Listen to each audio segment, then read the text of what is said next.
عمرك سألت نفسك سؤال وما لقيتلوش إجابة؟ هنا هنفكر سوا ونكتشف المجهول سوا. أنا أحمد نصار وأنت هنا في سؤالست.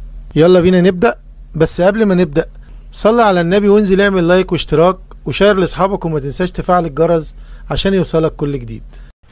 عمرك لاحظت نفسك أو حد حواليك لما بيسمع صوت عالي فجأة زي خبطة، انفجار، أو حتى باب اتقفل بقوة يتخض وينط من مكانه أو قلبه يدق بسرعة؟ الموقف ده طبيعي جدا وبيحصل لكل الناس تقريبا، يعني من أول الأطفال لحد كبار السن. إنما السؤال بقى، ليه الصوت العالي بيعمل فينا كده؟ ليه بيخلينا نتخض بالشكل المفاجئ ده؟ تعالوا نفهم الحكاية مع بعض خطوة خطوة من منظور علم النفس والأعصاب، وكمان من منظور الدين اللي بيوضح لنا إن الخوف رد فعل طبيعي فينا كبشر. تعالوا نفهم يعني إيه خضة، أو يعني إيه الارتعاش المفاجئ.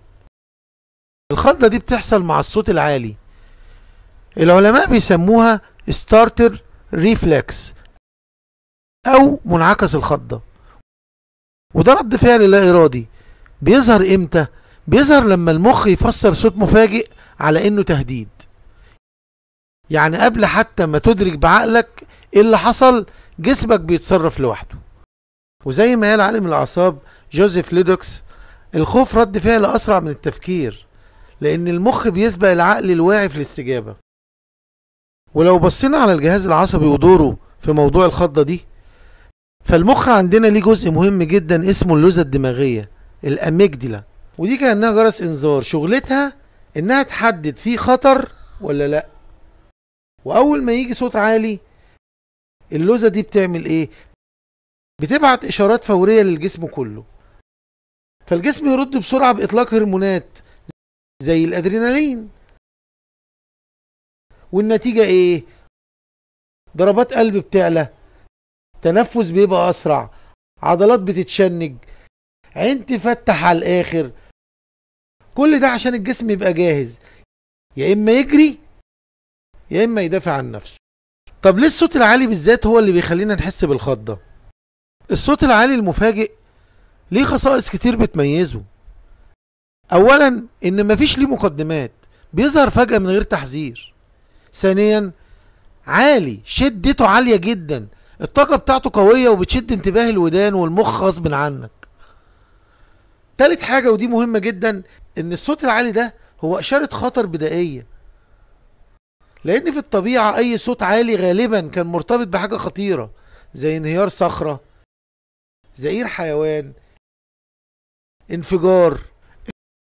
الباحث جيراهام وديفيس سنة 1997 الاتنين قالوا إن الإنسان مبرمج بيولوجيا فبيستجيب للصوت العالي لأنه غالبا بيحصل رسالة خطر محتمل. ولما نبص للخضة من المنظور النفسي، فعلماء النفس بيعتبروا الخضة رد فعل مكتسب وفطري في نفس الوقت.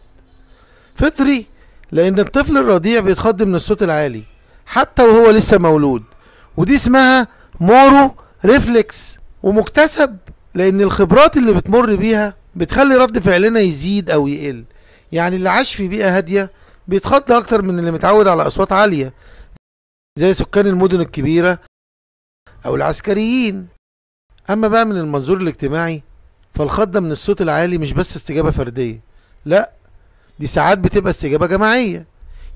يعني لو حصل انفجار في شارع، كل الناس بتنط وتجري في وقت واحد، وكأن المخ بيشتغل زي شبكة موحدة.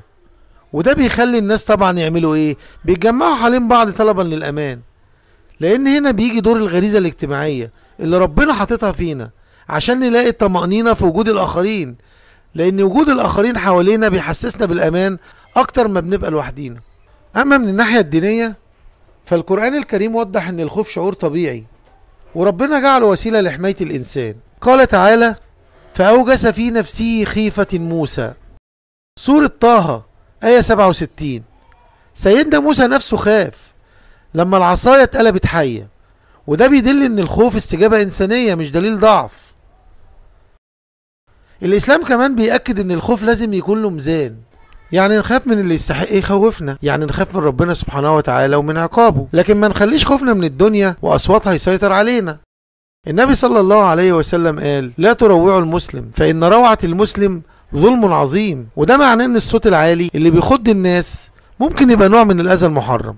بالنسبة بقى لتأثير الخض على الجسم، فالتأثير ده ليه اتجاهين. اول حاجة تأثير قصير المدى، وتاني حاجة تأثير طويل المدى. ايه هو بقى التأثير قصير المدى؟ تأثير قصير المدى اللي بيبان على الجسم، هتلاقي دقات قلب سريعة، هتلاقي عرق شديد، هتلاقي توتر عضلي. اما التأثير طويل المدى فهو لو الشخص بيتعرض دايما لأصوات عالية، زي ايه؟ زي زيادة ضغط الدم، قلق مزمن، اضطراب في النوم. منظمة الصحة العالمية WHO قالت ان الضوضاء المستمرة من اخطر الملوثات اللي بتأثر على الصحة النفسية والبدنية. واخيرا الضحك ده من ضمن اهم العوامل اللي بتخلينا نتعامل مع الخضة، لان ساعات كده تلاقي نفسك بعد ما تتخض تضحك، وده تفسيره ان الجسم بعد ما بيكتشف ان مفيش خطر بيفرغ الطاقة الزايدة بالضحك والابتسامة. علماء النفس بيقولوا ان الضحك ده آلية دفاعية عشان ترجع الاحساس بالامان بسرعة.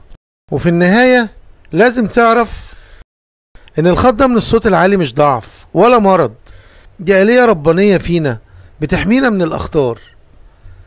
العلم وضح دور الاعصاب والهرمونات، والدين وضح ان الخوف طبيعي بس لازم نوازنه بالايمان. فالمرة الجاية اللي تسمع فيها صوت عالي وتتخض، افتكر ان جسمك بيقولك انا جاهز احميك. بس الاجمل انك تطمن نفسك وتقول قل لن يصيبنا الا ما كتب الله لنا.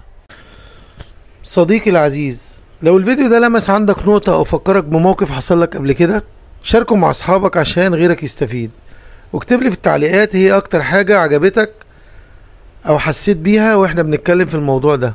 وما تنساش تعمل لايك واشتراك في القناة وتفعل الجرس عشان توصلك باقي الفيديوهات. وشكرا للمشاهدة.